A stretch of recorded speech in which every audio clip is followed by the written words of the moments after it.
बेटा, आप लोग को शायद मालूम नहीं कि आप लोग अब ऑनलाइन भी पढ़ रहे हो, है ना। आपको घर में बैठ के आपको मेरे क्लासेस मिल जा रहे हैं। आपको पूरे इंडिया के सबसे बेस्ट जो एजुकेटर्स हैं उनके क्लासेस मिल रहे हैं। आप वो समय नहीं देखे हो बेटा जब 2015-16 में जब ये सब फैसिलिटीज नहीं थे। एक बार मुझे याद आ रहा है, मैं करीबन 2015 में केडी कैंप के खुलने के 6-7 महीने बाद एक दिन मैं ऑफिस गई तो बाहर जो हमारा प्यून बैठा हुआ था उसके हाथ में मैंने मेरी किताब देखी।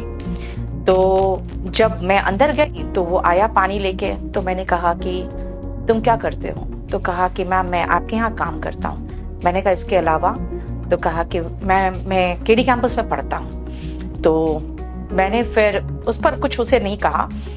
मेरे स्टाफ को मैंने बुलाया, मैंने कहा ये यहाँ पढ़ता है? कहा हाँ मैम स्टूडेंट है, मेरे बैच में पढ़ता था पीछे बैठ के। तो मैंने वहां देखा नहीं था उसे। तो मैंने कहा फिर अगर ये मेरा स्टाफ है तो इससे तुमने फीस क्यों ली? अगर ये एडमिशन लिया है तो इससे फीस क्यों ली? तो उसने कहा मैम पहले ये एडमिशन ले लिया, फिर आके कहा कि हमें प्रॉब्लम है और मैं काम करना चाहता हूँ। तो मैम फिर हमारी ये 12th पास है और हमने इसको ऐसे ही रख लिया कि चलो। तो मुझे ठीक नहीं लगा। मुझे लगा कि ये बेचारा मतलब यहाँ भी बैठ के पढ़ रहा है, that means he wants to study.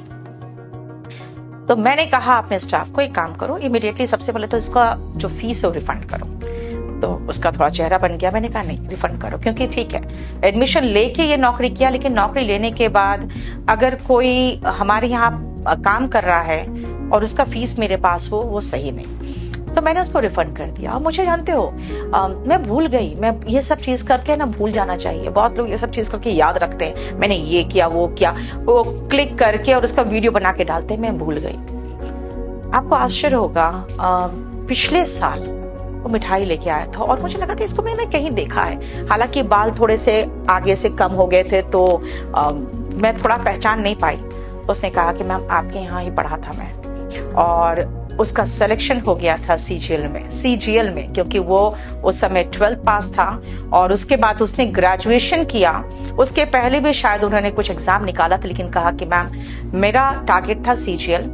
Graduation किया और वो एग्जाम निकाल के बेटा वो मिठाई खिलाने आया था। एंड सच कहे तो ये सब देख के है ना, मतलब एक फ्रैंकली बताती हूँ मैं, अगर मैं जीवन में बहुत उतार चढ़ाव देखा मैंने, और मैं संभल पाई सिर्फ इसलिए क्योंकि मेरे स्टूडेंट्स का जो ब्लेसिंग है ना वो मेरे साथ है। तो शायद उसकी भी ब्लेसिंग्स थे मेरे साथ, इसीलिए।